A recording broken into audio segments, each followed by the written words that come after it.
Mission بھی چلایا جاتا ہے۔ فی الحال دوستو، آج کی اس ویڈیو میں ہم حضرت سلیمان علیہ السلام کی اسی انگوٹھی کی ریئلٹی کو جاننے کی کوشش کریں گے۔ ہم آپ کو اس انگوٹھی سے ریلیٹڈ بہت ساری انفارمیشن دینے کے ساتھ ساتھ یہ بھی بتائیں گے کہ آخر آج کے دور میں یہ انگوٹھی کہاں پر اور کس حال میں موجود ہے۔ سب سے پہلے تو میں آپ لوگوں کو یہ بتاتا چلوں کہ اس بات پر تو مسلمان، عیسائی، یہودی یعنی سبھی لوگ ایگری کرتے ہیں کہ حضرت سلیمان علیہ السلام کی انگوٹھی خدا تعالیٰ کی طرف سے جنت سے بھجوائی گئی تھی۔ اللہ تعالیٰ نے اس انگوٹھی کو سب سے پہلے حضرت سلیمان علیہ السلام کے فادر یعنی والد حضرت داؤد علیہ السلام کو دیا تھا، مگر بعد میں حضرت داؤد علیہ السلام نے یہ انگوٹھی اپنے بیٹے یعنی حضرت سلیمان علیہ السلام کو ٹرانسفر کر دی تھی۔ خدا کی طرف سے دی گئی اس خاص انگوٹھی کو پہن کر ہی حضرت سلیمان علیہ السلام ہمیشہ اپنی حکومت کے سارے معاملات کو چلایا کرتے تھے۔ جب کبھی بھی آپ کے ہاتھ میں یہ انگوٹھی نہیں ہوا کرتی تھی تو آپ کو سکون بھی محسوس نہیں ہوا کرتا تھا۔ روایتوں کے مطابق حضرت سلیمان علیہ السلام کی اس طاقتور انگوٹھی میں وہ تاثیر تھی کہ پل بھر کے اندر ہی تمام جنات، جانور، پرندے اور اس جیسی چیزیں ان کی طرف کھینچی چلی آتی تھیں۔ مگر آپ کو بتاتے چلیں کہ کیونکہ یہ انگوٹھی بہت زیادہ پاک اور جنت سے آئی ہوئی تھی، اسی لیے جب کبھی بھی حضرت سلیمان علیہ السلام کو نہانے یا اس جیسے واش روم کے کسی اور کام کے لیے جانا ہوتا تھا تو وہ اپنی اس انگوٹھی کو اپنے ساتھ نہیں لے جایا کرتے تھے، بلکہ اس وقت میں وہ اپنی اس انگوٹھی کو اتار کر اپنی ایک باندی یعنی نوکرانی کے حوالے کر دیا کرتے تھے۔ کچھ روایتوں کی مانے تو ایک بار اللہ تعالیٰ نے حضرت سلیمان علیہ السلام کو آزمائش میں ڈالا، یعنی ان کا امتحان لینے کا فیصلہ کیا۔ ہوا یہ کہ جب ایک بار دستور کے مطابق حضرت سلیمان علیہ السلام نے نہانے جانے سے پہلے اپنی انگوٹھی کو اتار کر اپنی نوکرانی کے حوالے کیا تو ان کے پیچھے شیطان ان کی شکل میں ظاہر ہوا اور ان کی نوکرانی سے اس انگوٹھی کو حاصل کر لیا۔ اب کیونکہ وہ حضرت سلیمان علیہ السلام کی شکل میں آیا تھا، اس لیے ان کی نوکرانی نے بھی بڑی آسانی کے ساتھ اس انگوٹھی کو شیطان کے حوالے کر دیا۔ جب حضرت سلیمان علیہ السلام نہانے کے بعد واپس آئے تو انگوٹھی کے چلے جانے کی وجہ سے اس نوکرانی نے ان کو پہچاننے سے بھی انکار کر دیا۔ نہ صرف اس نوکرانی نے بلکہ اور لوگوں نے بھی حضرت سلیمان علیہ السلام کو نہیں پہچانا، کیونکہ اس انگوٹھی کے چلے جانے کی وجہ سے سب کچھ ختم ہو چکا تھا۔ اب حضرت سلیمان علیہ السلام نے فوراً اس انگوٹھی کو ڈھونڈنے کا فیصلہ کیا۔ ڈھونڈتے ڈھونڈتے وہ ایک گھر کے دروازے پر پہنچے اور پھر اس دروازے پر کھٹکھٹانا شروع کیا۔ اندر سے آواز آئی کہ آخر آپ کون ہیں؟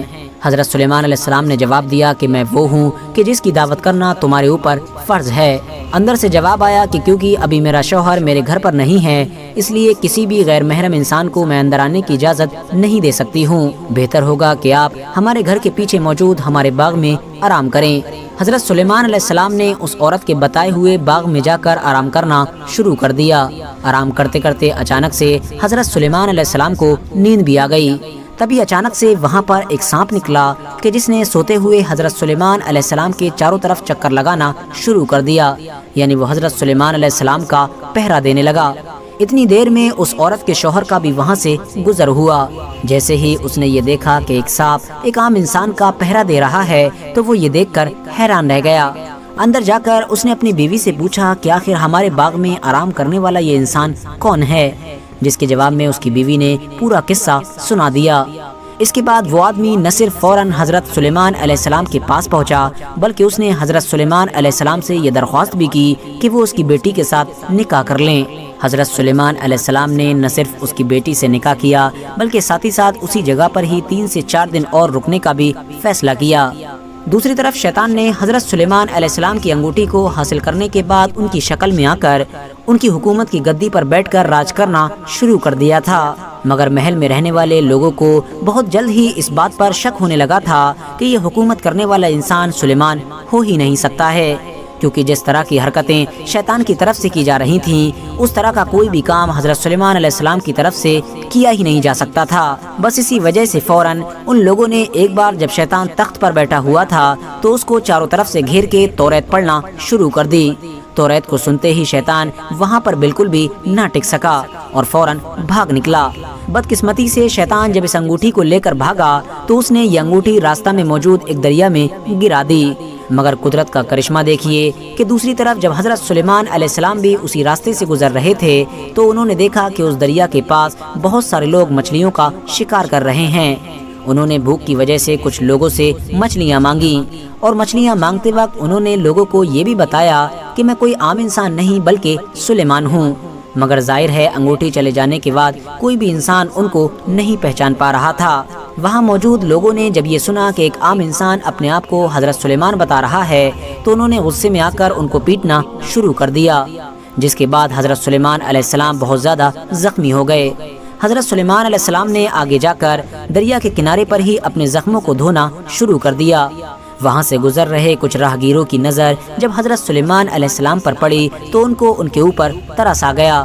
ان لوگوں نے سوچا کہ کسی بیچارے انسان کو بہت بری طرح سے پیٹا گیا ہے، تو اپنے ساتھی سے کہا کہ لو 2 مچھلیاں لے جا کر اس بھوکے انسان کو دے دو تاکہ کسی طرح سے یہ اپنے پیٹ کو بھر سکے۔